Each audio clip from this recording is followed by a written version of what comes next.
This morning, as I woke up, I was torn between two thoughts. Should I wear a red scarf or a white scarf? Then we moved to the point of wearing a shirt. I was like, should I wear a white shirt or a blue shirt? That is second guessing. Hi, my name is Jason Naomi, and welcome to Living Tips.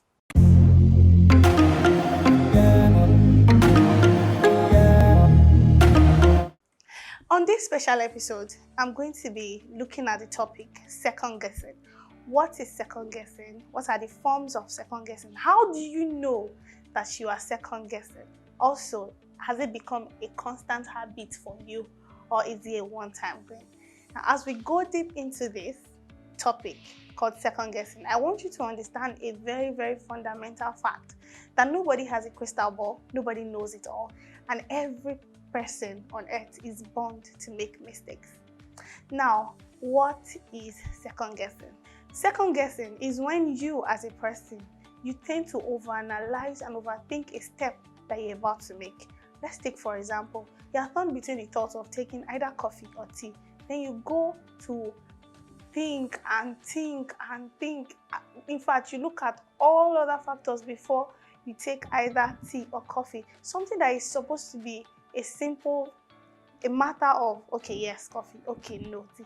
And it's even worse. It can be as simple as that and as worse as the thoughts between marrying A or B, the thoughts of choosing a life partner. When it comes to that decision, second guessing can be very, very fatal for you.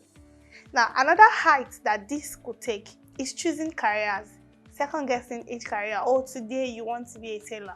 Oh, tomorrow you want to be a hairdresser. It's just a constant waste of energy and precious time. Now, second guessing can take different forms. It can come in form of anxiety, can come in form of low self-esteem. Probably the reason why you are second guessing so many things is because you lack self-confidence. Another form that this could take is depression. Probably you're just depressed. You're not really interested in much. Okay, yeah, maybe this, maybe that. That is also a form of second guessing. Also, second guessing could be a form of insecurity. Probably you're just not secure by yourself, of yourself. So second guessing could be a form of insecurity. And the last form that second guessing could take is not wanting to take responsibility of the aftermath of a decision. So because you are scared of the outcome of a decision, you tend to second guess, you tend to, no, maybe I should do this, maybe I shouldn't do that. And moving on to the causes of second guessing, it could be inherited and it could be picked along in life. It's possible for you to inherit it.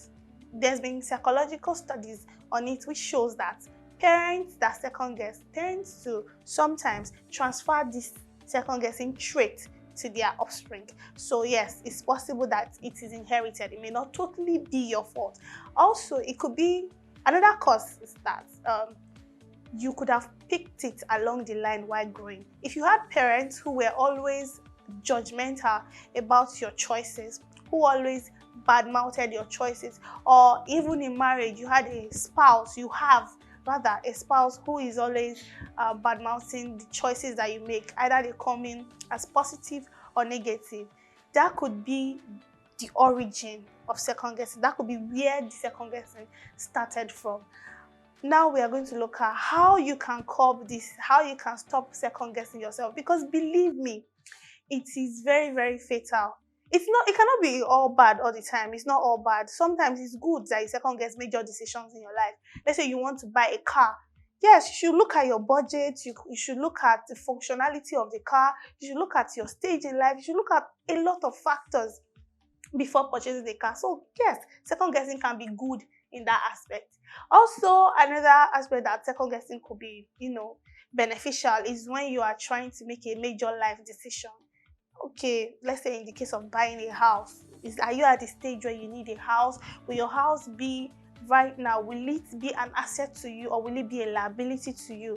Are you ready financially to commit to buying a house? Yes, that is okay. You can second guess in that particular aspect, but it shouldn't be everywhere. It shouldn't be every time. It should not be habitual. You should not second guess taking a step forward or taking a step backward. You should not second guess going to work or staying back. You should not second guess eating. You know, some people now have award in not knowing what to eat, though their house is stocked with food. They have everything in the house, they just don't know what to eat.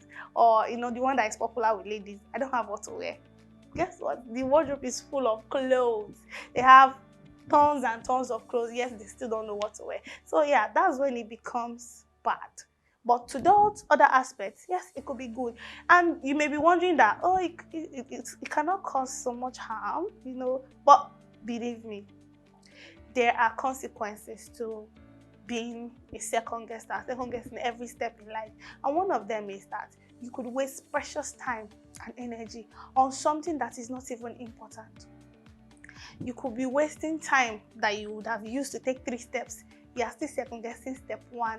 While if you hadn't second guessed and just gone along with it, you would have been in step 3 by now. Another consequence to this is anxiety. Yes, because you're always second guessing every step, you will now have this fear. No, I don't want to do this. I don't know, should I? Can I? May I? Another consequence is that you may become depressed. Although this could be a sign of depression, yes, it could be a major sign of depression. Then you could be self-sabotaging yourself. Things that you're supposed to be doing, you're not doing it because you are wasting so much time in thinking if you should do it or not. Now, moving on to the ways in which you can reduce this or curb it is this. Number 1, trust yourself. Come on, you should at least trust yourself to some certain extent to make sensible and responsible decisions. Don't always think that the worst will come out. Yes, don't sit down and say, if I do this, it will be the worst. No, if I do this, it will come out badly. So please, try as much as possible to trust yourself to some certain extent. Number 2, understand the fact that there are no 2 answers. There are no 2 answers. It's either, some of you think that it's either you are wrong or right, but there's something called maybe in the middle. Yes, it's not right or wrong. There's something that is between it. Who told you that there are 2 sides to a coin? No, if you hold a coin, there is this side, there is this side, and there is that round side. Don't overlook that side to any decision that you are making. Number 3, choose a new thought and weigh the pros and cons. Instead of you to stand and start guessing if you should do A or B, why not bring out the pros? What are the advantages? What do I have to lose if I do this? What are the advantages? What do I have to lose if I do this? Weigh both of them and go with the lesser evil. That could be a way for you to easily and quickly curb second guessing your decisions. So if you had looked at this and says, okay, you will lose this, but you gain this, you gain this, and you gain this, and then you look at it and like, you lose this, you lose this, you lose this, you only gain this. You know what your decision is already, so you go with the one that has a lesser consequence. In making this decision, also look at further consequences and results, not just immediate ones. And lastly, don't be afraid of making mistakes. I mean, if you don't fall, how will you stand? Like I always say, you will not learn how to stand if you've always been standing tall. Don't be scared of making mistakes. In making mistakes, you see where you went wrong, and you know how to make the other steps. You know how to take it from there. If you were in you want to take step A, and you went ahead and took it, and you saw your mistakes. Believe me, you won't make that same mistake again, because you made it before and you've learned from it.